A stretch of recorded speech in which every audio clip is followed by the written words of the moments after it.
Hello. All right. So this is a lightning talk, so I will try to keep it as short as possible, and I may not get time at the end to answer questions. So I want it to be interactive. So if you have any questions anytime, just stop me because you may not get chance to answer the questions at the end. I don't want to take a lot of time. So let's get started with WebAssembly. Before we start, I just want to ask how many of you have worked with WebAssembly before? Great. So we have some people, but many have not worked with WebAssembly. So just a general introduction of what WebAssembly is. So this is what the webassembly.org says about WebAssembly.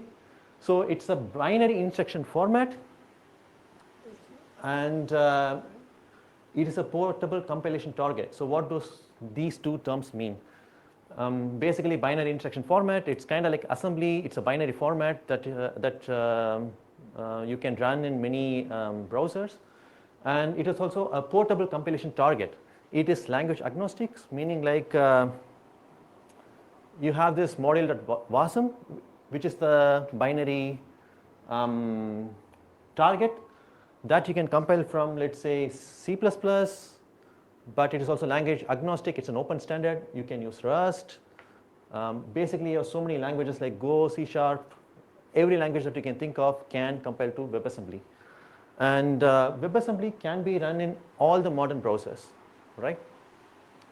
So here I'm just going to focus on C++ because it's a C++ meetup. And I want to go through the journey of compiling C++ to WASM, and I will talk about few use cases which you might find interesting. So I will introduce to a tool called mscripton. It is the standard or kind of like the most popular way to take a C++ source code and then compile to WASM using mscripton. So there are some use cases that I want to talk about, and the first major use case I want to talk about is you have a web application and you have a C++ code base, and you just want to use the C++ power to empower the web application. So for example, you have a core UI that you build with the normal web technologies like HTML, CSS, JavaScript. But you have some performance critical tasks that you don't want to do in JavaScript because it's not that fast. You want to just offload that to WebAssembly. And I can give you some famous examples. Like, for example, many of you have used Figma. It is highly performative. And Google Earth. I also came across this tool called Photopea, which is kind of like a Photoshop alternative, which is free.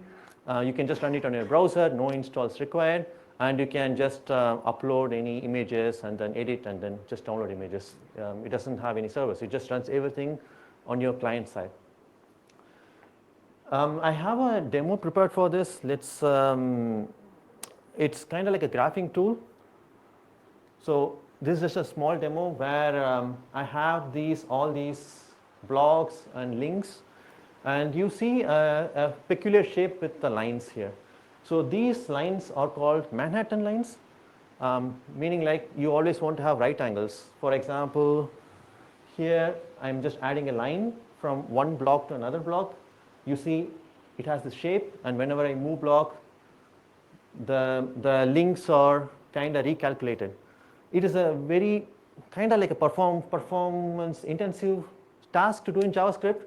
You can do it, but the thing is it takes maybe like 50 or 60 milliseconds to do it. What happens is whenever you move this block, you feel a bit of like a stutter, you feel a bit of lag. It doesn't give a very good user experience. So what I wanted to do here is I have everything that is rendered using web technologies, like all the blocks are rendered using HTML, but the way to calculate these Manhattan links, I am using C++. So how do I do it? I created a class in C++, sorry. So this is kind of like a simple, like a diagram class. I call it canvas. It has a constructor. It has some functions to, like add a block, get a number of blocks, which is basically a vector of blocks. You can get a block by giving an ID, or you can set a block position, like you give an ID and then you give the X and Y coordinates that just places the block there. You can delete a block. In the same way, you can get the links, you can add a link, you can get the selected link ID, and then you can delete link. So this is my C++ code written. How can I export it to the web? Mscripton provides us a way to do it. It's called embind. It looks very similar to PyBind, right? So you have a class that you just define with mscripton. You give the name of your class. Okay, the constructor is the same. You give a name for each of your functions and the reference, and then what you do, you give a name that is visible in JavaScript. So for example, here for add block function, I added a JavaScript name called add block, and now my C++ code is ready to be exported to the WebAssembly world.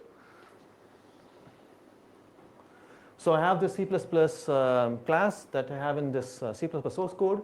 I use mscripton, and I just give this bind command and the WASM command, and then I also give this HTML name. What mscripton does is it compiles the C++ file, and then it creates two outputs. One is like the actual WASM file that has our, like the C++, not the C++, but the actual binary code. And then there's something called a JS file that is also included here. You need this JS file kind of like a glue, where your WebAssembly functions are kind of wrapped in this JavaScript glue, and then from the JavaScript you can just load these functions. So for example, this is how my JavaScript code looks like. Of course, it's a big code. I'm just taking a snippet of the code where I can initialize my C++ class here, and I can call the functions by giving the arguments. So if you see in my C++ code, I just add block with x, y, width, and height. So in the JavaScript world, I can just do it like this. And in my C++ code, whenever a block is added, whenever a block is moved, like here, or whenever a link is added, whenever a link is moved, the C++ code will take care of creating the link position. So now JavaScript doesn't have to do all these calculations. This is one easy way that you can do WebAssembly, where you have a JavaScript UI and then you just use C++ to accelerate some of the performance critical things. The second use case I want to talk about, I think many of us can benefit from it. For example, you have a C++ desktop application that is kind of platform specific. You have for Windows, or I don't know, like for Linux, but you can export it to the web. All the rendering logic is kind of handled by C++. Whatever logic you have, you don't have to change anything. And the HTML canvas is the window that we can use to render our desktop application into. So, and it gives near native performance. Of course, it's never going to be the same as your desktop application, but in use, it actually feels native.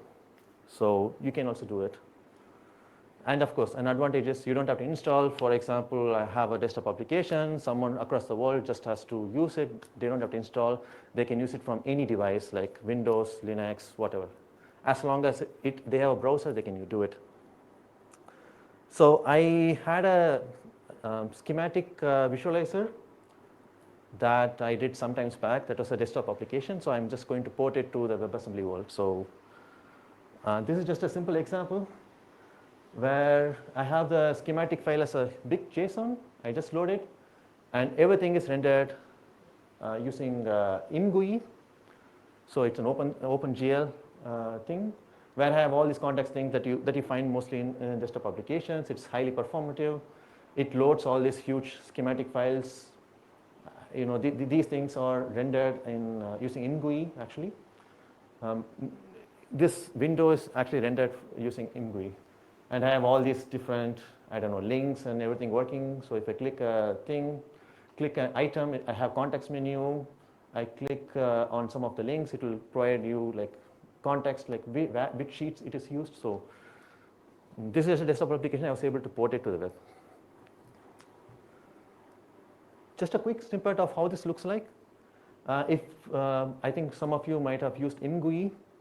So this is just a main loop where you have your new frames and you have the render logic. You have a way to handle user input like mouse clicks or whatnot. And then this is your main loop that is being called here. So for example here, this is usually how you do it in a desktop kind of way. You have a while loop that just calls this main loop. So you just render these frames in a normal desktop world.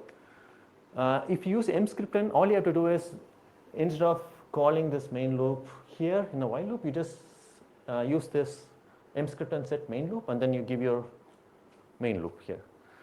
And I also will talk about how the I/O is handled because GLFW gives you a way to handle all the user input like mouse clicks, drag, and all these events.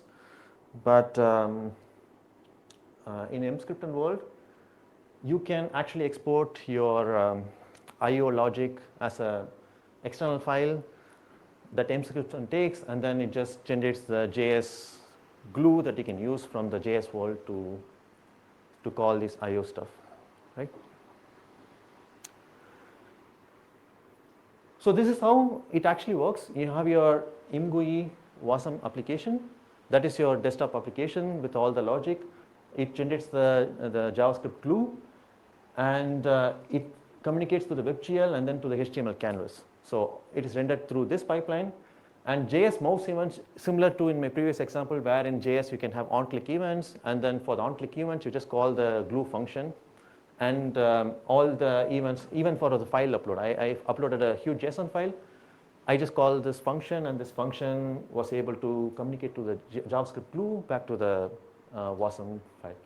So this is also another powerful example you can use to reuse your existing code base for portable applications, right? So this is another famous use case that I can suggest for WebAssembly. These two applications are used mostly in a web context, right? So you need a browser, you need to kind of render all these UI elements in the browser. But what if you don't work in the web, right? So you just work on some backend servers, or you just work on some CLI applications. Can you still use WebAssembly for your project? So I can tell you the answer is yes. One example is this WASM-powered CLI tools, where you have one WebAssembly that you can run across any device like Linux, Mac OS, Windows, Android, RISC, P. I've seen so many platforms that can run WebAssembly. And WebAssembly kind of provides this WASI. It's called WebAssembly System Interface. It's kind of like a sandbox where the WebAssembly itself cannot directly access the file system, network, and systems calls directly. It goes through this WASI interface, and the WASI interface, you can decide, for example, I want to give file access to this directory or whatnot. So you can provide that explicit control through the WASI. And there are many runtimes. WebAssembly itself is a binary format, but you can kind of compare it to like a Java bytecode, where you have the bytecode, but then you need a runtime to run on different platforms. So WebAssembly provides you many runtimes. There are like, I found like 30 runtimes for different devices, like for Android, for RISC-V, for embedded. WASM time is one of the popular runtimes, I would say, and it gives you like just in time and ahead of time compilation. So that's how it works. It takes your WebAssembly binary and then it just compiles to the native code of the corresponding architecture. And one good advantage you have with this is, compared to Docker containers, where you have the entire operating system, you have all the like the things that you need for a container. WebAssembly is just your code with some ABI, of course, but the footprint is so small compared to a Docker container, and the startup is also really fast. You don't, compared to containers, it's much faster. So I have seen applications using this in like serverless, edge compute, lambdas. For example, you want to do some dev tools, you can still use WASM. CLI tools is another good example. In some embedded application also, I have seen this kind of an approach where you can just build a WASM and then you use a runtime to just execute your WASM. And it's actually pretty simple. I'll show you a very simple CLI tool. For example, you have this, I mean, it's just a basic C++ program where you take 2 arguments and then you just sum these 2 values and then you print. It's such a simple CLI program.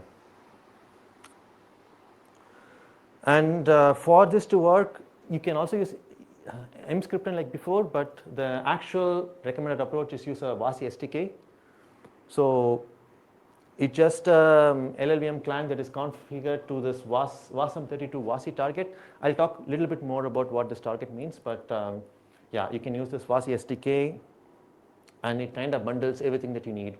So the headers and libraries in its system root, it has all these required things that you need to compile a C++ file to this WASI target. So this is all the command that you need to compile this. You have to provide the path to your WASM SDK binary, and then you give the target, you give the system root, you give the optimization level, give your source file, and then you give the object file that you want to compile to. And then you get this WASM file, and this is kind of like one of the targets that you can have for the compilation. Like WASM32 WASI is one of the most common things that you can use for CLI applications. There is also WASM62 WASI, but it is not that common compared to WASM32.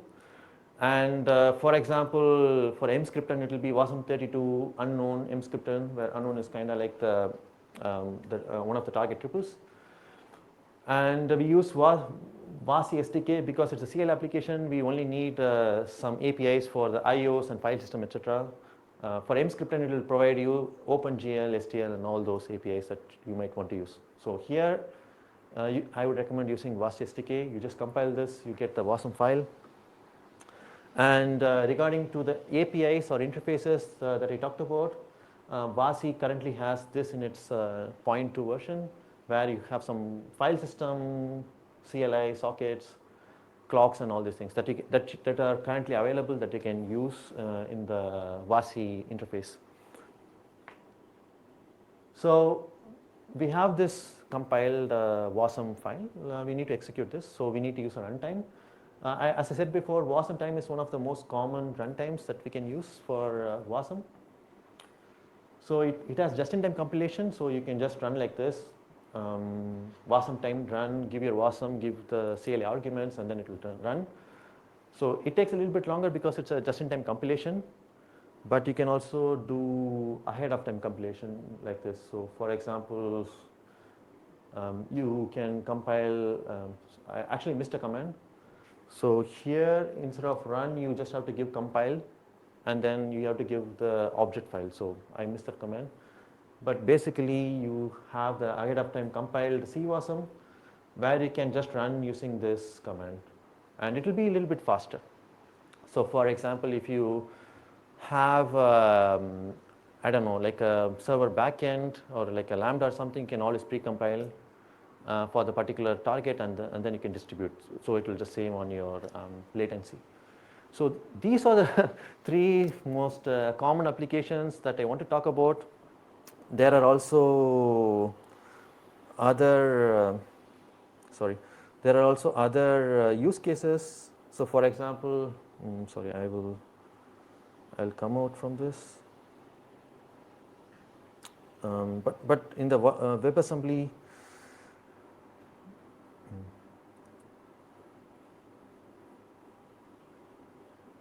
okay.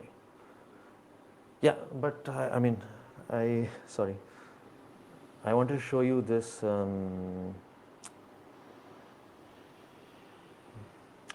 Yeah, but in the WebAssembly org, you can find many other use cases. I mean, I couldn't share it, but for example, you have like server-side compute, as I talked about, some native applications on mobile devices, for example, you can use it. For some application like remote desktop, some casual games, any streaming applications, VR, something like that. You can have all these applications that can run on WASM.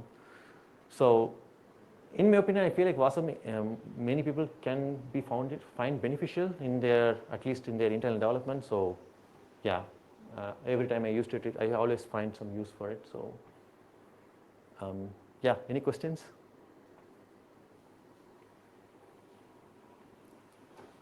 Hmm? Maybe I think I can make a first. When you're talking about porting existing applications, Yes. I now imagine an application that's heavily dependent on this and that framework and other libraries. How easy is that in practice? Do you have to Yeah, so for example, it's easier if it's an OpenGL or an STL, kind of like a backend, because that's what mscripton supports mostly. So for example, I had this in GUIs, yeah, with an OpenGL backend. I found it like super easy to do. Of course, I knew ahead of time, like I am going to port it to web, so I made this decision. But I think people have done even crazier things, like porting an entire game to the web, right? Like you can find this example. So I think with a little bit of research, anything is possible. As long as it could be rendered through the OpenGL framework, you can totally port anything. One thing that to note though, you are talking in web context, right? So your WASM binary cannot be like too large or something. You can still get around it. There's something called WASM components where you can just split your WASM into multiple things and load only the things you need. But it's a little bit more complex. But it's totally possible. I've seen people do like games and all those things through WebAssembly.